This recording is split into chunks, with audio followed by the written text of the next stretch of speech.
Memory by Debbie Hewson. I woke up and the house was sunny. It was late and I had slept on. My eyes, newly opened from sleep, squinted in the brightness.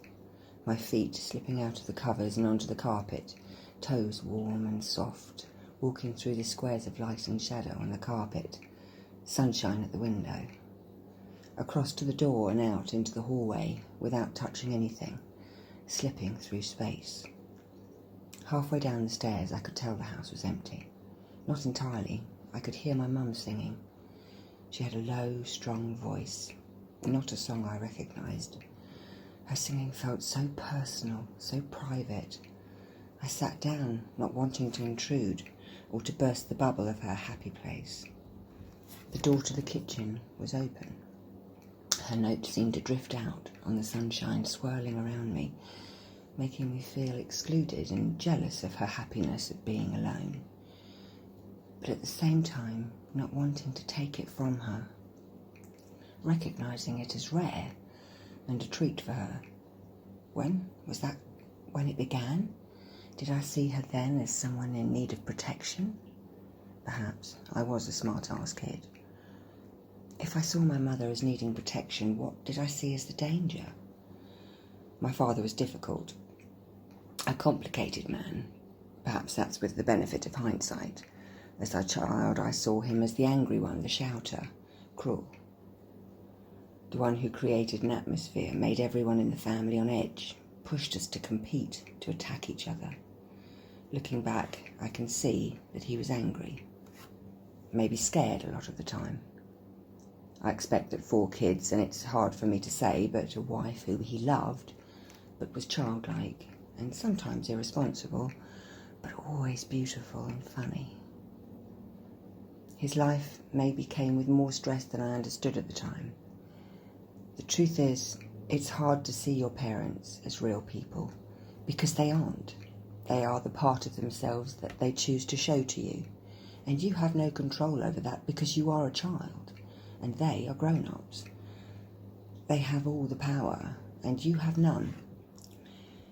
Except that once you are a grown-up yourself, and you are a parent, you see your children for what they are, hugely powerful, godlike in their demands and your reaction to them.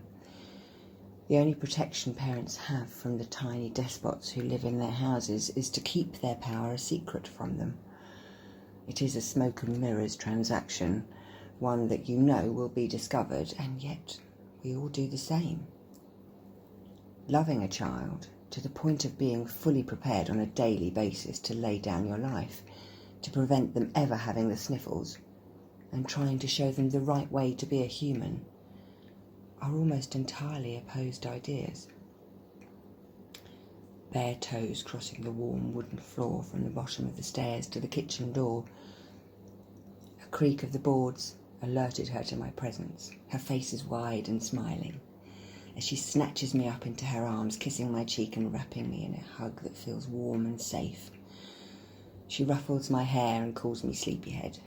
She puts me down onto the bench next to the table, the thin fabric of my nightie wrapped around my legs, while she makes toast, dripping with butter and marmalade. The window was high up, and all I could see through it was sky and a few fluffy clouds. Each bit of toast was thick with butter and sweet marmalade. The crusts of the toast were burned in places. My mum's toast.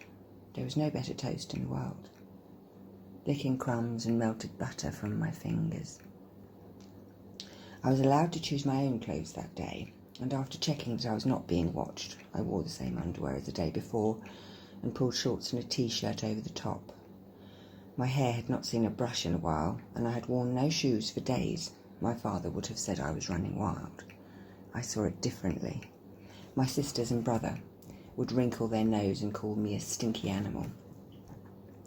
I was allowed to play barefoot in the garden, running over the sun-warmed concrete and the springy grass, climbing the garden gate to sit on the pavement and eat a frozen lolly, riding my bike, stabilizers tipping me left and right, and stopping underneath the kitchen window to hear the happy notes drift out onto the summer morning, knowing that she was happy again and that I had helped her to stay that way.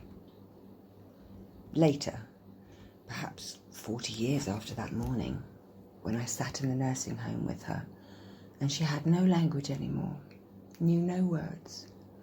She still smiled the same way when I spoke her name, and somewhere in her mind, scrambled though it was, I believe that she remembered that little child, and remembered the woman in her prime of life who sang songs in her sunny kitchen.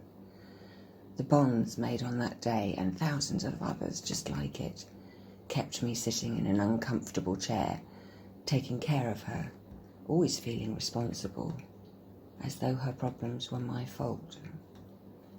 Years later, when she had gone, I still remembered that vibrant, beautiful woman who grabbed the freedom of an hour without her kids and her husband to be herself, and I hoped I did enough. Now that I'm the old lady, and I look back on more than I have ahead of me, now that my children watch me carefully for signs that I am not coping, for signs I may be less able or less strong, I wonder if they remember snatched days when I was young and strong, and they were tiny despots who did not know their strength. I close my eyes, my eyelids paper thin against the sunshine. In the quiet of the afternoon, I strain for the sound of a low, strong voice, singing a song I still do not recognise. I can almost hear it, hanging on the sunshine, just out of my hearing, just a note here and there. I wonder if she loved me in the same way as I love my children. Did it tear at her and keep her awake at night worrying? Did she wrap her arms around me and feel her heart beat on my breath? And did the warmth of my laughter keep her from the cold places in her soul? I hope I did. I hope I gave her that.